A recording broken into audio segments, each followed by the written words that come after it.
Hello there and welcome to Energy Connects Discussions.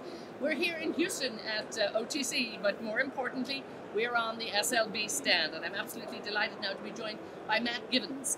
Matt, delighted to see you here. You're the domain expert in the pressure control equipment, so thanks for joining us. Thanks for having us here, and I really appreciate it. Now, we've lots to talk about it. When we look at pressure control, the electrification of the industry it's what's happening. It is, yeah. But talk to me in terms of what SLB is doing now with electric well control. Yeah, that's great. So in 1922, Cameron invented the BOP. Cameron's a product line under SLB, and that product line kind of came on. We've been doing it for 100 years now, and we're really looking at what can we do for the next 100 years, and looking about how the industry's going, how the product portfolio runs. Electrification is the right aspect to drive forward for improved performance, reliability, and the ability to just make sure that our equipment is working on time and rightly for our customer base. But if you were to sort of list out some benefits for me Sure. of electrification, what would they be? So the biggest things on electric well control that we have is the improvement in reliability, the sensing and the capability to control the motors and how the products actuate and control and bring the BOPs together. Really gives us a sense of the data, the understanding. We take that back and apply some logic to it and can predict the life of the product, how it's going, and understand what it does. What that means to the customer is that they're having less maintenance, less downtime in an unplanned way.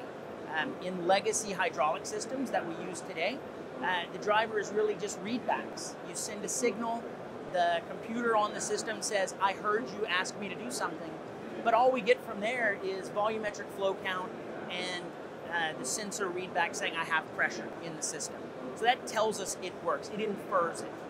With electrification, the driver is that we can understand actual actuation, the control. We can do fine motor control to make sure the actuation comes in. We're not overloading the system, which increases the life of the part.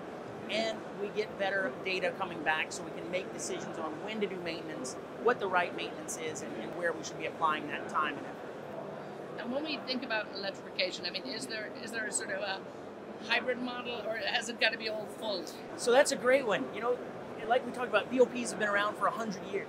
There's a large install base out there, and electric is only available in 13-inch 10K in our full electric program.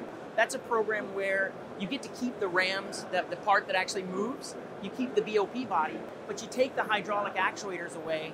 You replace it with electric actuation and an electric control system that brings that system together. That's kind of our full electric well control, thinking of it as getting rid of the hydraulics completely.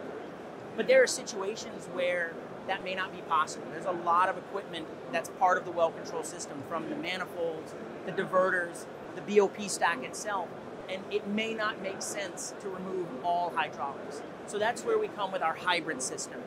Hybrid is energy or pressure on demand. So we take away the mindset of stored accumulation, energy in pressurized hydraulic fluid that we send to the BOP, and we replace it with a series of tanks of fluid at atmospheric pressure or ambient, and then the ability to rapidly generate pressure using electric motors to drive up that pressure and send it to the BOP.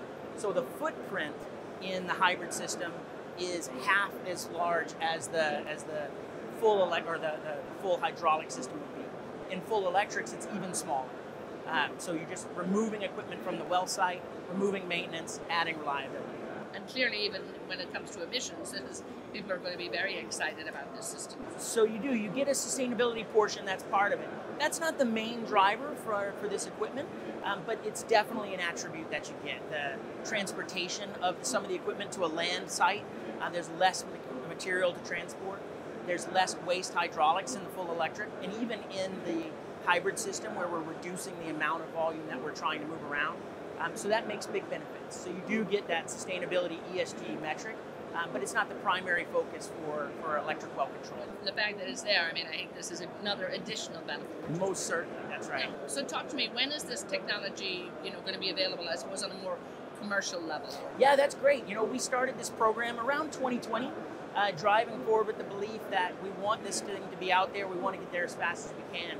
Our commercialization plan, or the availability to the market for the full electric system, is early 2024. So that's for a 13 5/8 10K RAM BOP system. That's the most popular size BOP in the world for land and offshore surface, so it's a good market to start with. So that's Q1 2024.